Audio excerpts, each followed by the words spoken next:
All right, guys, Americans Bee here. I want to give a fun little update to the vacation that I just had. It was well needed. It was 2.5 weeks down in Florida. Took my boys, and we had a blast. And one of the coolest things I got to do, well, I did a lot of fun things down in Florida and the Key West and all that. But as far as beekeeping goes, I was able to drive from southern Georgia, where I was staying with my aunt, and I went drive up to Bob Binnie's Blue Ridge Honey Company, and it was an amazing trip. Took about 4 or 5 hours to drive up there. Started like at 3 in the morning, and it was a very, very nice drive. It's beautiful country. I definitely enjoyed it, and I wanted just to kind of give a little update to kind of how that went. The day started off great. Like I said, it was like 3 in the morning, woke up, we left around 4, and it was dark. It was very humid. The window was kept fogging up. It was very different than what I'm used to, this dry heat of Eastern Washington. But I went up there knowing the chance of getting to meet Mr. Binnie was very low, given how busy he is. And it was on a Saturday, I believe, and Friday or Saturday at this point, I can't remember. It was a couple weeks ago now.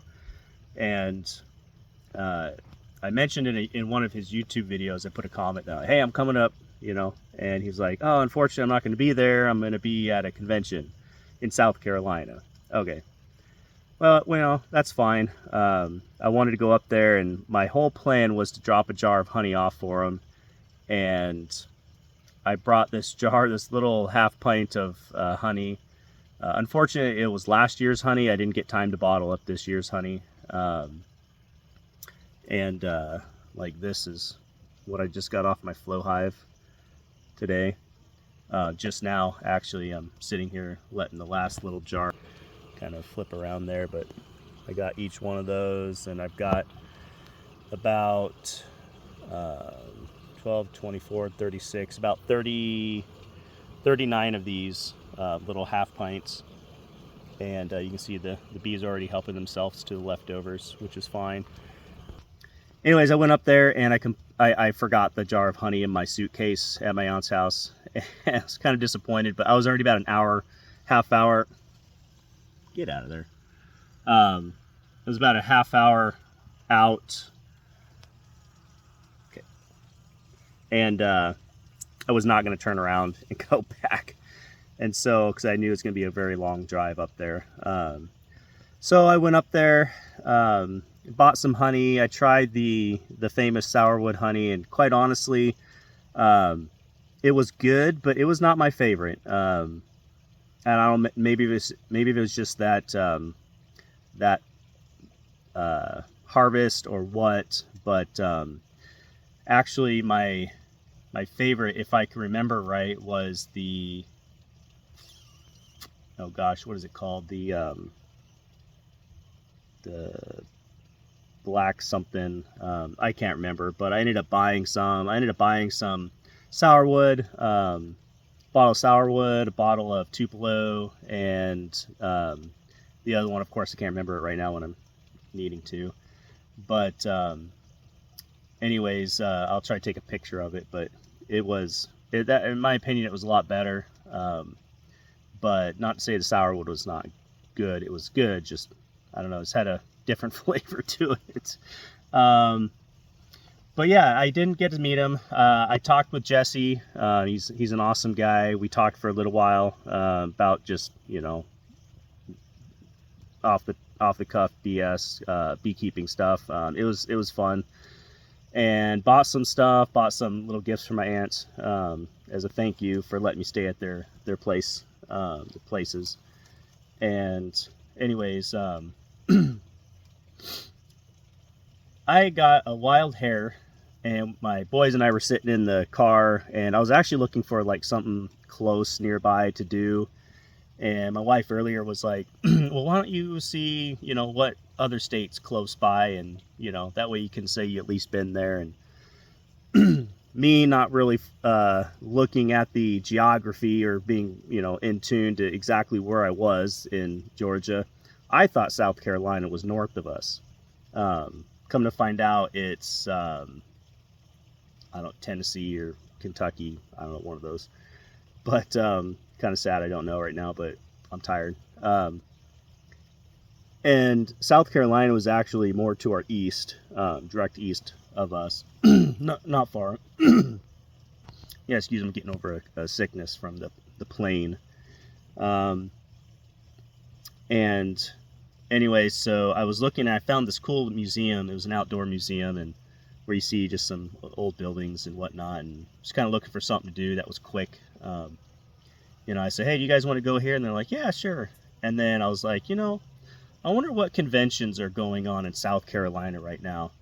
And I did a quick Google search, and come to find out, it was the South Carolina's 50th anniversary convention that they were doing. And so I was like, well, okay, it was in, was it Columbia or whatever?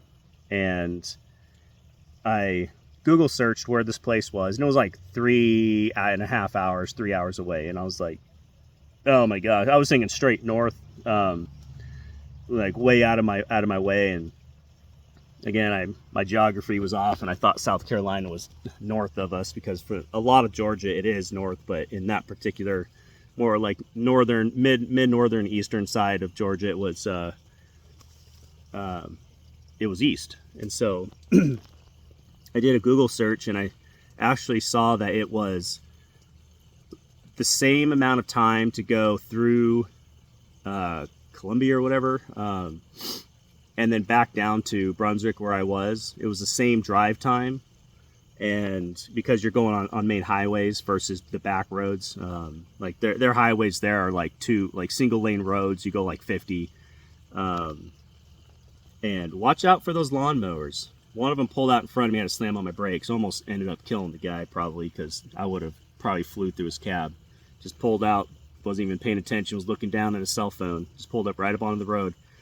Luckily, I was already slowing down, because I saw the truck there. But anyways, so I was like, hey guys, you want to go over here, for the heck of it? And they're like, yeah, sure. So we drove all the way over to where this convention was, and got there about 4 o'clock, and it was supposed to close at 5, and it was about 4:20 or so when we got there. And we're rolling up, and it was kind of exciting, because I saw like the Hilco truck and some other truck, and I was like, man, I like see all these guys all the time on YouTube and whatnot, and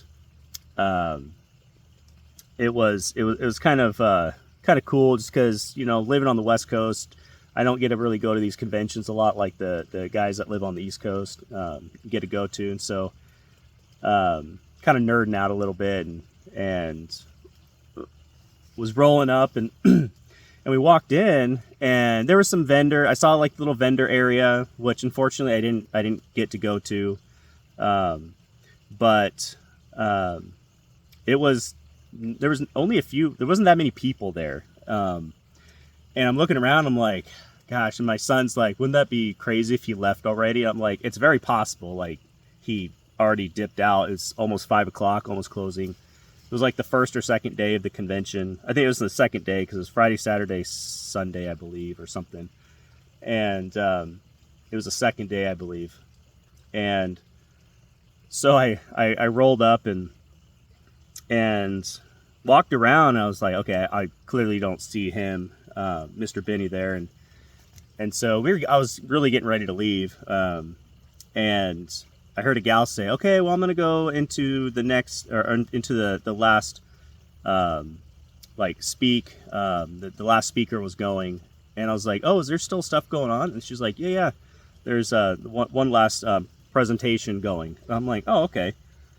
And so I was like, well, we're here, might as well stop in. And we stopped in, and we stood in the back, and and it was an awesome presentation on the history of beekeeping and the significant changes about beekeeping, like from the development of the removable frame, inspectable frame, that kind of stuff, and it kind of went through the history there.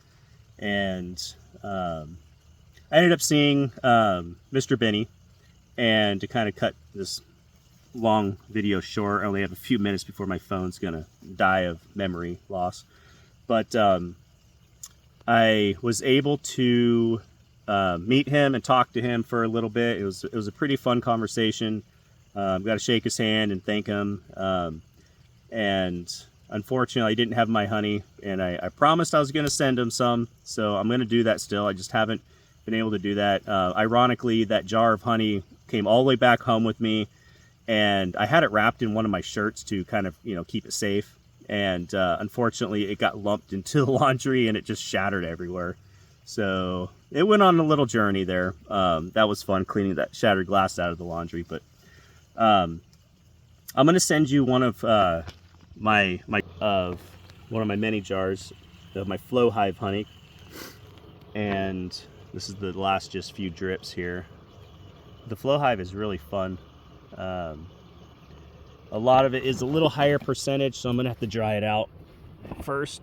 But you can see they're already, I can't see because of my angle here, but they're already starting to uncap it, which is kind of cool. I need to get a bee escape on here. I'm gonna do that here in a minute. Yeah, I can get the bees out of it, and I can take it off, let it get robbed out, and then store it away for the winter. But yeah, I still plan on sending you a jar of honey, Mr. Binnie.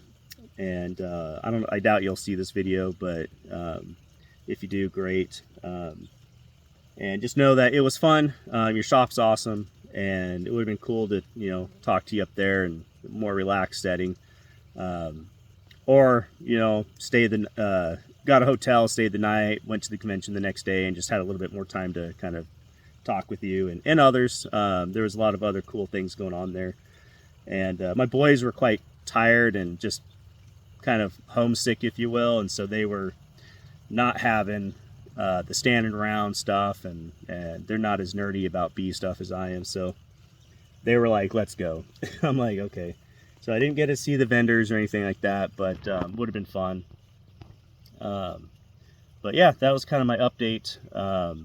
It was a beautiful ride up there, beautiful country, like I said, and I definitely want to go back. I don't know about Georgia, but I definitely want to go back to Key West. That was absolutely fun, beautiful, relaxing, and I hear it only gets better out of the super hot time in July and August when we went. So anyways, I'm gonna end this video. It's quite long already, so have a good day. God bless. American Speed.